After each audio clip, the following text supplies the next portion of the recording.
بسم اللہ الرحمن الرحیم۔ السلام علیکم۔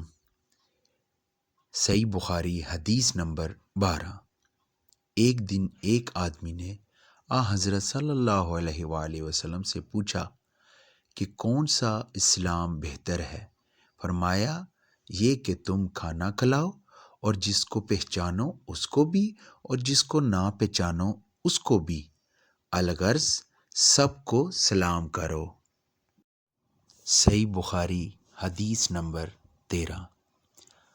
حضرت صلی اللہ علیہ وآلہ وسلم نے فرمایا، تم میں سے کوئی شخص ایماندار نہ ہوگا جب تک اپنے بھائی کے لیے وہ نہ چاہے جو اپنے نفس کے لیے چاہتا ہے۔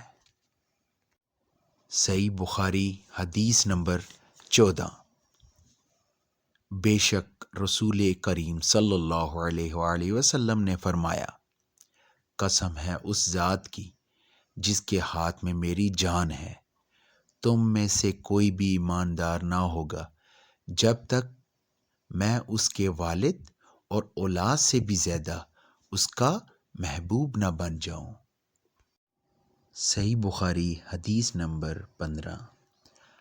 حضرت صلی اللہ علیہ وآلہ وسلم نے فرمایا، تم میں سے کوئی شخص ایماندار نہ ہوگا جب تک اس کے والد اور اس کی اولاد اور تمام لوگوں سے زیادہ اس کے دل میں میری محبت نہ ہو جائے۔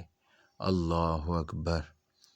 ان حدیث کو لائک اور سبسکرائب کریں اور اپنے دوستوں کے ساتھ شیئر کریں تاکہ میرے اور آپ کے لیے یہ صدقہ جاریہ کا باعث بنے۔ اللہ اور رسول کی باتوں پر مجھے اور آپ کو عمل کرنے کی توفیق عطا فرمائے۔ آمین۔ اللہ حافظ۔